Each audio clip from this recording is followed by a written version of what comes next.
do you remember while we were discussing offer in the third module, do you remember one invitation to offer, an offer? We talked about these two concepts. Are invitation to offer and exact offer, are the two same things? Obviously not. We discussed that these two are quite different, and invitation to offer cannot amount to a valid offer. And now this is what the third case which I am going to explain on this principle. In English case, the third one, Harvey versus Fassi. Harvey versus Fassi. Fassi. F-A-C-E-Y. This is also an old case of 1893. Guys, it's a very old English case but an established principle. A case when the things were done or communicated through telegram. There were obviously in 1893 there were no telephones, I guess. I don't think there were. The mode of conveyance was telegram or telegraph, these things.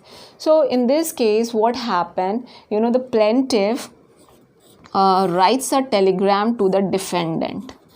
Plaintiff writes a telegram to the defendant and asks, will you sell your bumper hall pen? Bumper hall pen was an article which plaintiff asked through writing a telegram to the defendant. Two questions he asked.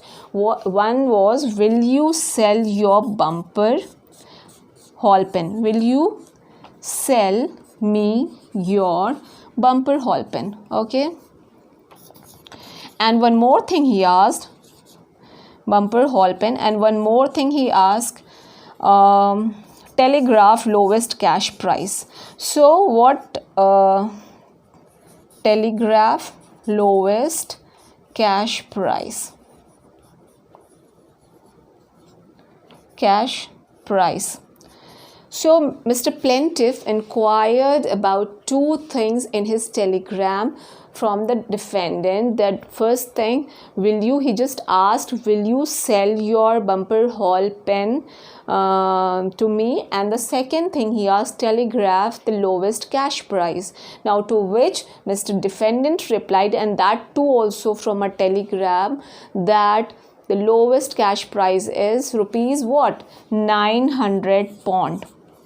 Okay, he didn't answer anything about the first question, that will you sell your bumper hall pen. He didn't say yes or no. He just mentioned about the second clause. He just shared an information about the price of this bumper hall pen, that was 900 pound. Now in reply of this 900 pound price, again plaintiff wrote a telegram to defendant that we agree to buy bumper hall pen on 900 pound, to which defendant refused to sell.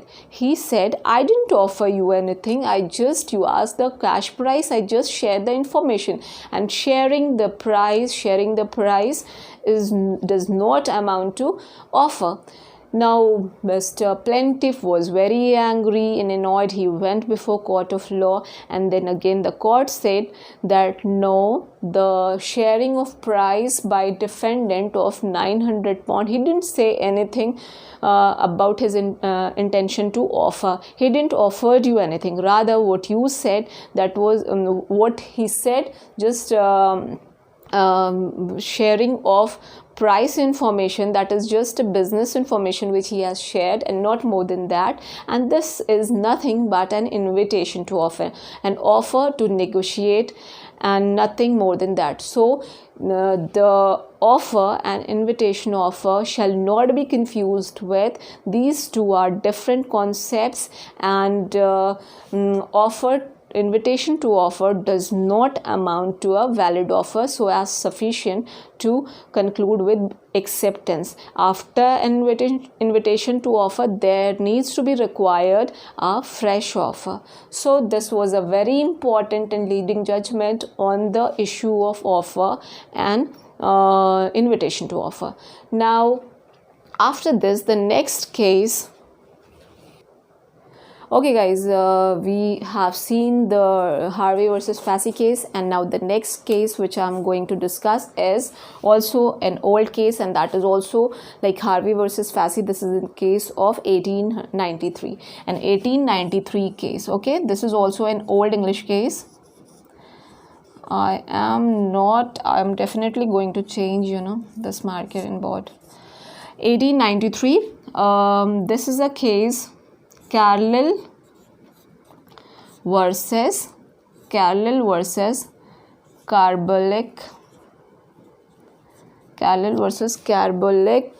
Smoke Ball and Company. Carbolic Smoke Ball Company. Carlyle versus Carbolic Smoke Ball Company. This is also a very famous and a landmark judgment on what? On the topic general offer. A landmark judgment on general offer. Now, do you remember general offer? Guys, step by step we are, since this is the last module, and my main motive to keep and to collect all the relevant cases for this module is so that we could revise. If I would have taken this module before, you could not be able to understand the underlying principles of these judgment, because now whatever things, if I'm talking about invitation to offer, an offer, or a social agreement, or general offer, we have already covered these concepts in the previous module, so we are quite familiar with this modules, and we are also able to revise it.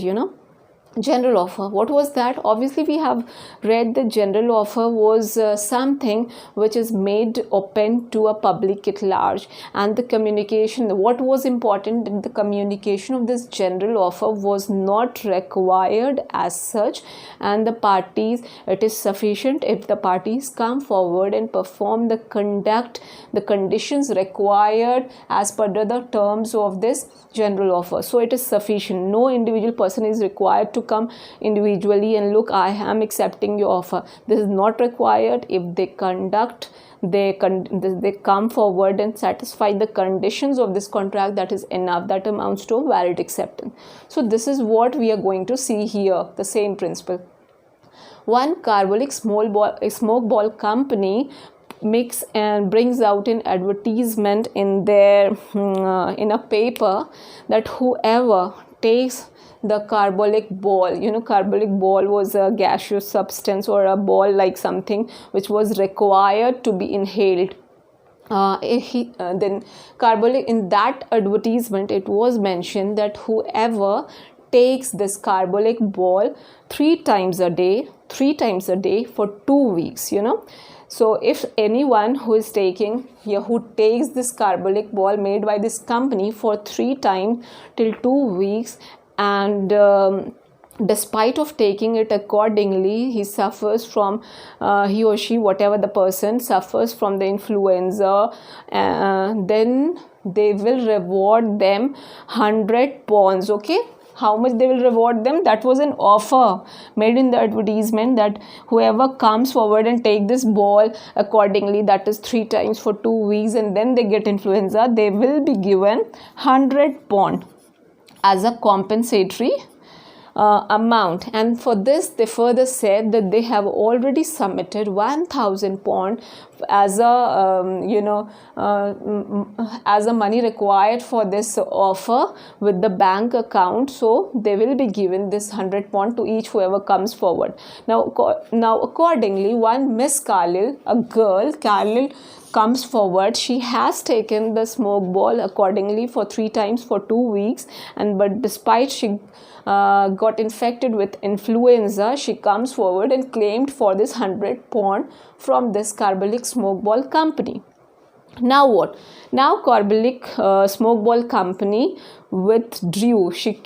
It came back. It denied to give 100 pound. It said that, look, we didn't offer to any specific person. That was a general advertisement brought in paper, and I didn't intend to perform it. Now court said, look, you have made a general offer and you cannot withdraw from your offer after the acceptance. Now the communication of offer, you are not required, if you are making a general offer, you are not required to address it individually to a specified person, and the individual person is not required to communicate it before performing the contract. It is enough if they come forward and they have satisfied it by their conduct. So Miss Carlyle, the girl, was allowed to be given 100 pound for this term of contract. So this was about Carlyle versus Carbolic Smoke Ball and Company. Now, so guys, now we will deal with our fifth case, that is Ten versus Hoffman. Ten versus Hoffman, and this is also a very old case of 1873. I think, yes, of course it's an old case of 1873, and this is a case on what? Have you any idea? Yes, this is a case on cross offer. Now I think all of us are very familiar, and we won't get it confused with the counter offer. You know, the counter offer and the cross offer were two different types of offer we discussed when we were dealing with types of offer. Okay, this is the case. Ten versus Hoffman is a case on cross offer. What is this cross offer? Guys, you must be you are now, I think at this position we all are very clear with the term cross offer or counter offer. Even though this case is specifically about cross offer, I'm using the term counter offer because somehow most of the time these two offers are explained all together. So cross offer is something when two offers are given simultaneously for the same subject matter but unknowingly in ignorance of each other offer. Okay, similarly what happens in this case, Ten versus Hoffman, that one Mr. Ten offered to Hoffman, okay, Hoffman, that will you buy my iron, okay. And now again Hoffman, without knowing the offer of 10, made an offer, new offer, fresh offer to 10, that will you sell your iron to me. Now these two, both Ten and Hoffman, are offering for the same subject matter, same object, that is an iron, a piece of iron to be sold. But what is here, what matters, what is the main concern here, that both Ten and Hoffman are unaware about the offer of each other. Ten does not know that Hoffman has offered him to buy his iron, and Hoffman is not aware that Ten is offered him to sell his iron. So what are these? These two, Ten and Hoffman, are making cross offer to each others. And this what issue was raised in this case of Ten versus Hoffman, that both these two offers of Ten and Hoffman are enough to form a valid contract. Was it a valid contract, offer by Ten and offer by Hoffman? The court says obviously not. It's not a valid offer. Two simultaneous or parallel offers cannot amount to a valid contract. And because for valid contract, what is required? Obviously there has to be a valid offer and there has to be a valid acceptance. Here there is the valid offers only, even though there are two invalid offers, but still 2 or 4 or how many valid offers, they are not required. What is required actually is your one offer plus one valid acceptance. And here, since there are 2 offers only, so obviously if Hoffman opt to ignore his offer and accept the offer by 10, that could have amounted to a valid offer, valid contract, valid acceptance. But right now, since these 2 were the cross offers only, so the law said there was no valid contract between Ten and Hoffman. So this is all about the brief of the case of Ten versus Hoffman, an 1873 case. Now we'll be talking about our next case. Okay guys, now we are going to discuss 2 very important judgments, 2 very important landmark judgments on the same issue, but they are the cases of two different laws. One is from English common law and one is from Indian law, and these two judgments are contrary to each other. So it's going to be quite interesting and very informative and very important. Okay, then the first next case we are dealing is Tweddle versus Atkinson. Okay, and it is most of the time famous with Atkinson rule, which is not at all followed in India. The principle of Tweddle versus Atkinson is not at all followed or accepted by the Indian courts. So what's that? Let's see. Tweddle versus Atkinson. Atkinson. Tweddle versus Atkinson, and this is a very old case of 1863. This is a very old case of, guys, 1863, not exactly 61. Yes, it is a case of 1861. Now what happens in this case? There is one Mr. X and there is one Mr. Y. X is who? X is the father of plaintiff. Plaintiff, that is the groom. Okay, the boy who is to marry. Okay, and Y Y is what? Y is the father of the bride. Father of bride. Now what happens? There is an agreement between X and Y, the father of the groom, the father of the boy, and the father of the girl, to give this plaintiff a sum of rupees 5,000. Okay, I don't remember the exact amount what was agreed to be given, but just imagine there is a 5,000 was a 50,000 was 5,000. Of course, that age, it's a very old case. 5,000 was agreed to be given to plaintiff, to which father of Y, that father of bride, that is Y, failed to give this amount to plaintiff. Now what? Plaintiff brought an action to recover, filed a suit against Y to claim or to recover that particular amount which was agreed between who? Agreed between X and Y, the father of plaintiff and the father of the girl. So in this case, court rejected the claim of plaintiff. Why? Because the court said, court applied the rule of privity of consideration. What? Privity of consideration. And guys, we have studied in our third module that privity of consideration is applied, is of course the established principle of English common law, but our Indian law does not provide for this.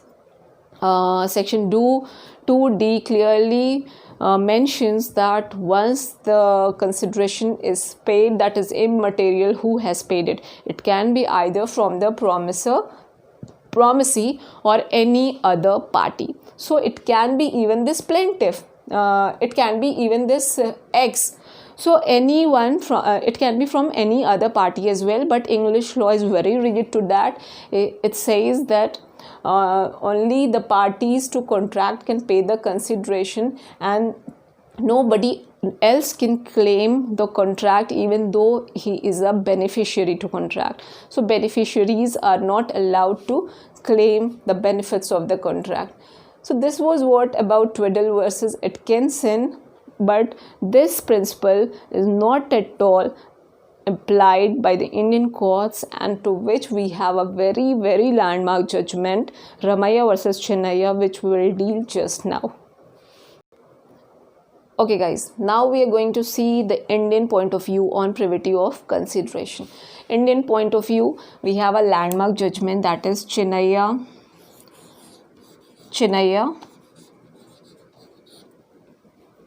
versus Ramaiah. Okay, Chennaiah versus Ramaiah, and this is also a very old case of 1882. but a case, Atkinson case was of 1861, and this is in fact I think 19 or 20 years later case, that is Chinnaiya versus Ramaiah, where the Indian courts refused to accept the opinion of the English judgment. They said privity of contract is applicable and applied in India, but not the privity of consideration. It is enough if somebody has moved the consideration, the court does not take the concern of who has moved. It is immaterial for the court who has moved the consideration. So accordingly, in this case, who is Chinnaiya? Chinnaiya is the any other person, which the section 2D provides for. Any other person, and obviously she is the plaintiff, so she comes before, her names has come before, and Ramaiah is the defendant, who is a daughter, okay, daughter, and she is the aunt of that Ramaiah. Chinnaiya is the aunt of Ramaiah. So originally what happens, initially in this suit, what happens, Ramaiah enters into an agreement with her mother. Okay, there was an agreement between the mother of Ramaiah and Ramaiah. Mother agreed to transfer a property. Mother agreed to transfer a property in name of Ramaiah, and what she asked for in lieu of consideration, that Ramaiah was provided. Mother said that I am going to transfer the property in your name, provided you would pay a fixed annuity to your aunt yearly. Every year, at the end of every year, you are to pay a fixed annuity amount to your aunt. Obviously, this is aunt for Ramaiah and the sister of the mother, this Chinnaiya. Okay, Chinnaiya, the fixed amount or annuity was required to be paid to Chinnaiya, who is the aunt of Ramaiah and the sister of the mother. So what happens? The property, Ramaiah agreed, yes mom, yes mother, I will definitely pay annuity to aunt, and then property was transferred in name of Ramaiah. Now later on, the mother died and Ramaiah refused to pay that annuity amount to Chinnaiya. Now Chinnaiya was aware of this agreement. She brought a suit for that annuity before court of law, to which Ramaiah said that look, there was no contract between me and Chinnaiya, my aunt, and she is a stranger to consideration, stranger to contract, so she cannot file a suit against me. She is not entitled to file a suit. She is nobody to do that, because there was no contract as such between me and Chinnaiya, and there was actually a contract between my mother and me, who is no more. So why should I pay the amount to my aunt Ramaiah for no consideration? She has not paid any consideration, so there was no contract between me and my aunt. Now the law says that even though there was no consideration given by Chinnaiya to you, but the very contract, the essence of very contract which you entered with your mother is the paying of annuity to Chinnaiya. You cannot deny the essence of this very contract, so you are required to pay the annuity agreed from your mother to Chinnaiya, your aunt, and the rule of privity of consideration is not applicable in Indian law. That is the concept of English law only, and here the contract agreement between Ramaiah and Chinnaiya, between you both, is equally valid and enforceable. So this was all about Chinnaiya and Ramaiah, and the Atkinson case both hold the contrary viewpoint. So we have seen this. Now guys, we are going to discuss a very important case. This is not a very old case like we were discussing right before. This is not also very recent, but still comparatively it's a recent case of 1960 of this century only. Okay, this is a case, Chappell and Company. Chappell and Company Limited versus Nestle and Company Limited. Nestle and Company Limited. So this is a case, Chappell and Company Limited versus Nestle Company Limited. Obviously this is a case between two corporations, and here Chappell Company, whose name is written before, that is plaintiff company who has filed the suit, and Nestle and Company is the defending party who is at fault. Now what happens in this case? Nestle Company offered to sell a recording at discounted price to anyone who comes and gives 3 wrappers of the chocolate, of their own chocolate bars, to the Nestle Company. They offered the recordings which were, the copyright of which was with the Chappell and Company. So obviously, if the recordings were, the Chappell and Company were having the copyright of those recordings which Nestle and Company have offered to somebody, whoever comes forward with 3 wrappers of the chocolate bar. So before that, Nestle and Company should have taken the permission from the Chappell and Company to sell the recordings, but actually Nestle didn't do that. They failed to take the permission.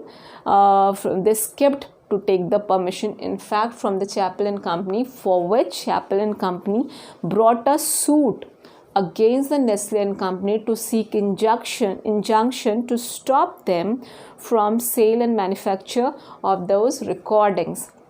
And also their plea was that the wrappers for which the Nestle and Company were asking was of no value for the company, the company itself used to throw those wrappers when received by them, because those were mere wrappers and those were of no value. So this was the question raised before court of law.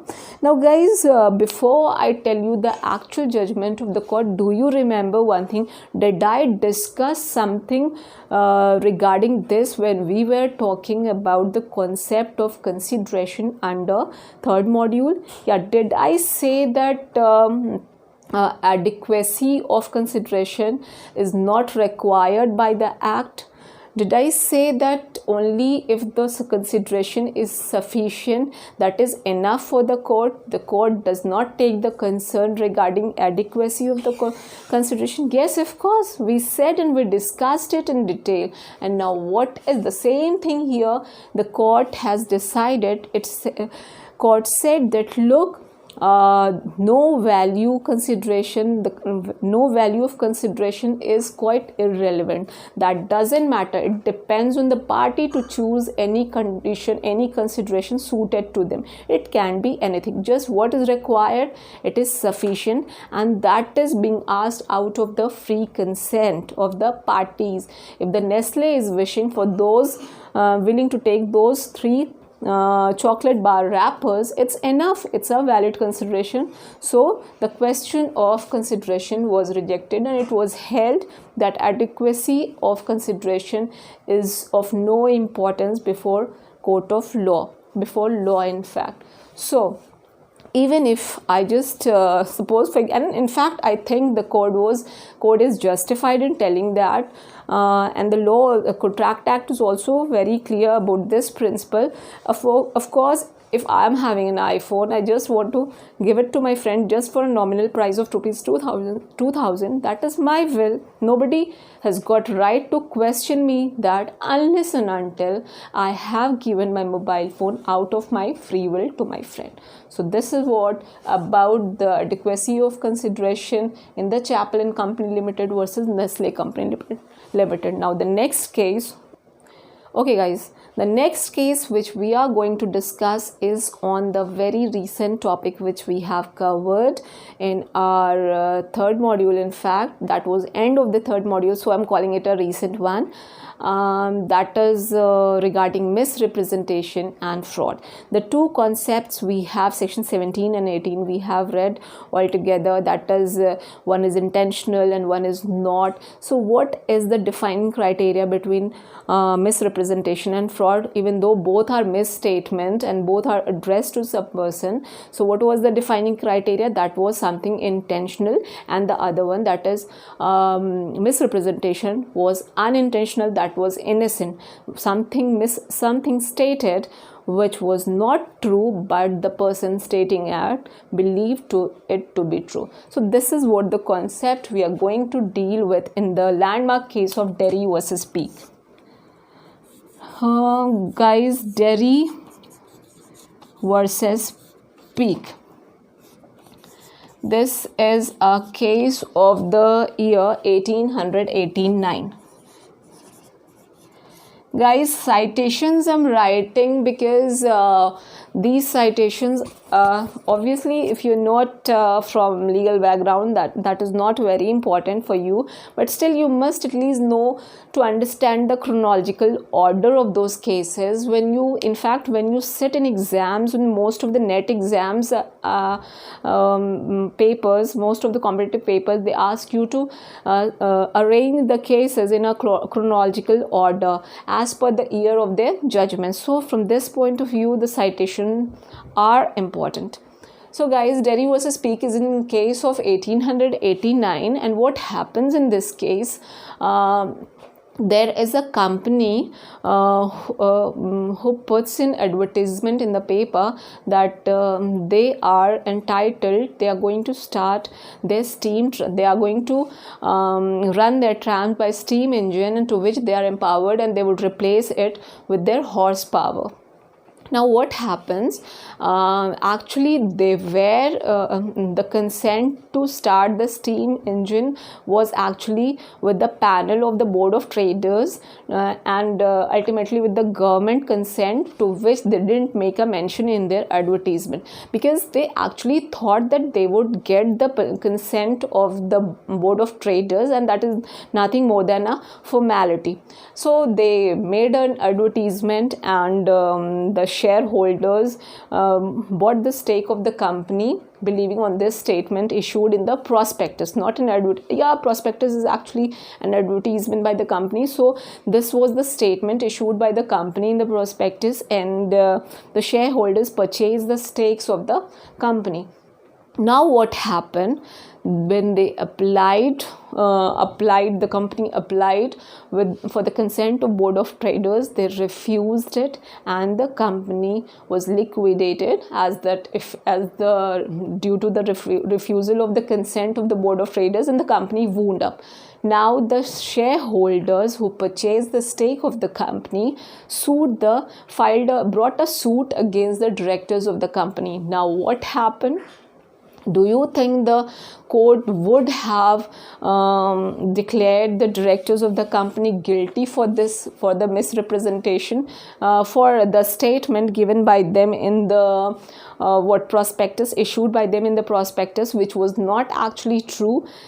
Guys, what we have studied, and what can you infer? Because they made the statement not to deceive anyone. They made it believing honestly that they would get the consent, which is nothing more than a mere formality.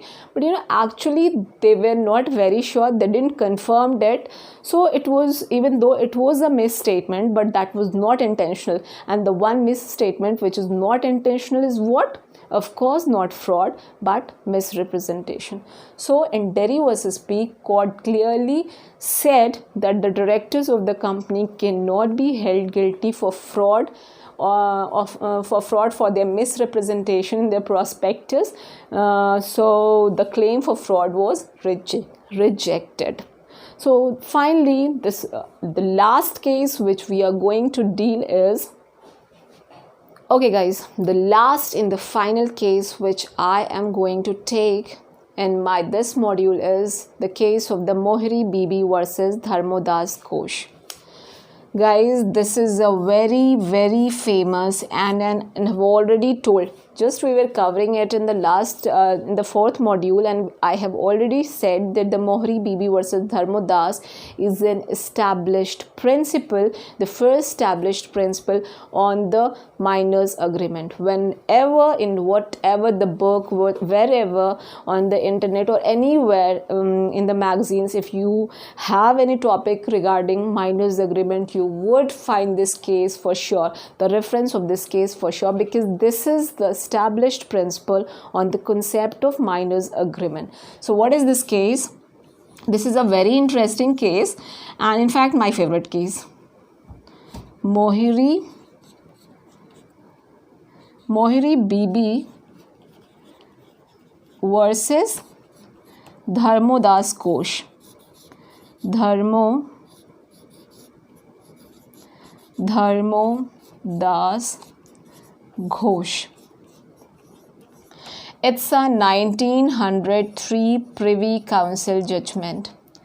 Privy Council judgment. Guys, it's a 1903 Privy Council judgment. Then we didn't had a Supreme Court. We used to have Privy Council because then we had Britishers in India. Guys, in Mohri Bibi versus Dharmodas, the citation is of 1903, but originally the case was initiated in the year 1885. You know, Indian judgments, Indian trials are prolonged, and it takes, you know, long of appeals and final appeals, and in fact, you know, change of dates and all. So it takes long duration. So this case even took a long duration from 1885 to 1903 until final disposal. So this is a very interesting case. And who are the parties here? Look, there is one Dharmodas Ghosh. Dharmodas. So guys, the case was originally in 1885 was not filed by Mohri Bibi, but on behalf of Dharmodas Ghosh. The Dharmodas Ghosh was the plaintiff, and the other party was Brahmodat. Who was that? Brahmodat. So Brahmodat is who? Brahmodat is here the money lender. Who is the Brahmodat? He is the money lender, and Dharmodas Ghosh is a minor child. Here what happens? Dharmodas Ghosh mortgaged his property. Dharmodas Ghosh is a minor and a resident of Havra who lives with his mother Gajendra Nandini in Havra in the city of Calcutta. And he was the sole owner, heir of his property. He had several movable and immovable properties, of course. So he mortgaged one of his property for rupees 20,000 with Brahmodat, one money lender. Obviously, Brahmodat was the money lender in fact, but he was dealing through his agent Kedarnath, through his attorney Kedarnath. Okay, he had an agent Kedarnath who was dealing with the Dharmodas Ghosh. Now what happened? Dharmodas Ghosh mortgaged his property. Mortgaged, obviously he has done for his immovable property, not the movable one. Now for which only rupees 8,000 were transferred to Dharmodas Ghosh and 12,000 were still left. Out of the 20,000, only 8,000 were transferred and 12,000 were still to be transferred to Dharmodas Ghosh. And Dharmodas Ghosh but there is a twist that on the particular date when the Dharmodas Ghosh was going to mortgage this property to Brahmodat to secure a loan amount of rupees 20,000, the mother of the Dharmodas Ghosh, that is Gajendra Nandini, sent a notice to the Brahmodat that look, Dharmodas Ghosh is a minor and you cannot enter into a contract with the minor. And even though the notice about the age of minority of Dharmodas Ghosh was known to the Kedarnath on that particular date, but he didn't took notice of that very seriously, and he entered into the mortgage deed with Dharmodas Ghosh. Now what happens? Even though the mother sent a notice, but they entered into the agreement. The mother filed a suit against Brahmodat for recovery, cancellation of that mortgage deed. That look, Dharmodas Ghosh is a minor and knowingly they have entered into the contract. Now what happens? The trial court trial court held that the agreement between the Brahmodat and Dharmodas Ghosh was not a valid one because this is a minors agreement. Now, trial court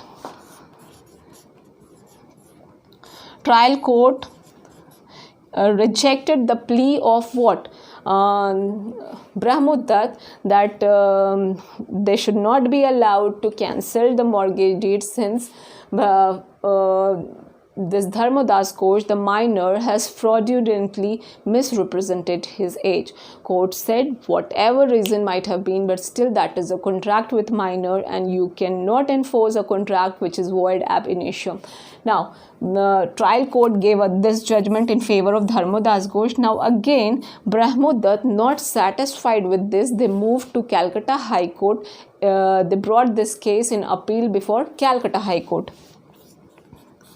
Now what happened? Calcutta High Court also upheld the opinion of the trial court that yes, of course, the trial court was right in giving the judgment that minors agreement is void ab initio and you cannot enforce it anyway. So the mortgage deed is liable to be cancelled. Now again, Brahmodat was not satisfied, but he died meanwhile. Now here comes, you must be thinking that Dharmodas Ghosh is the party and Brahmodat is there. Then why this Mohri Bibi? Who is this Mohri Bibi? When is her role? Guys, this is, I have said that in 1885 there was a case between Dharmodas Ghosh and Brahmodat, and this is a Privy Council. This is a case between Mohri Bibi and Dharmodas Ghosh brought as in final appeal before Privy Council. Now since after the Calcutta High Court judgment, there was the Brahmodat, the money lender, died actually, and it was his wife Mohri Bibi. Mohri Bibi is who? The wife of Brahmodat, the money lender, wife of Brahmodat, the money lender, who brought the suit in final appeal before Privy Council in place of Brahmodat as a capacity of legal representative of Brahmodat. Now even the Privy Council rejected the pleas of Mohri Bibi and said that look, there was a contract with minor and you cannot enter into a contract with minor which is void ab initio, and even in fact you cannot have any implication, any rights and obligation enforced out of the agreement which is void ab initio.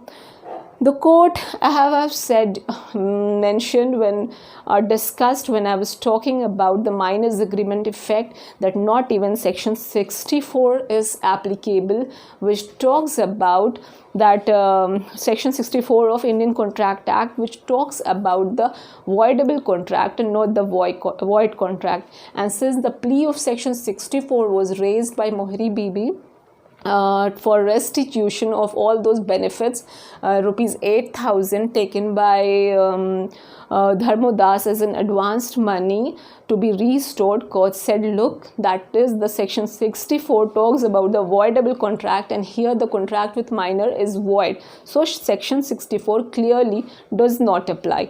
Now even the plea of section 65 was rejected, where court said that restoration of the parties is possible only between the competent parties, and here the party is not at all competent. The Dharmodas Ghosh is a minor and so the contract with minor lacks competency, so there is no question of section 65 implication as well, and not even section 41 of Specific Relief Act was allowed, because here the court didn't feel that it is justified in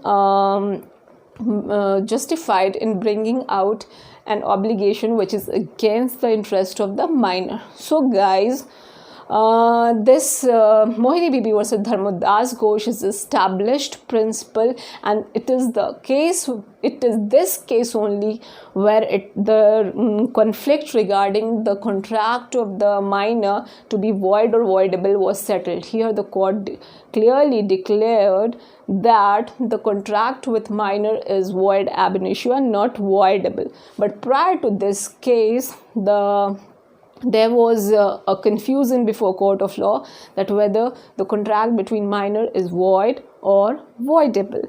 So this was the case, and this case is confined to the contracts which are against the implication, against the interest of the minor, not to the beneficial contract. So guys, this was the detailed study of the case of Mohini Bibi versus Dharmodas Ghosh. And now we are done with our case study, and now comes the time for quick revision and quick summary of the entire session. So we will be doing right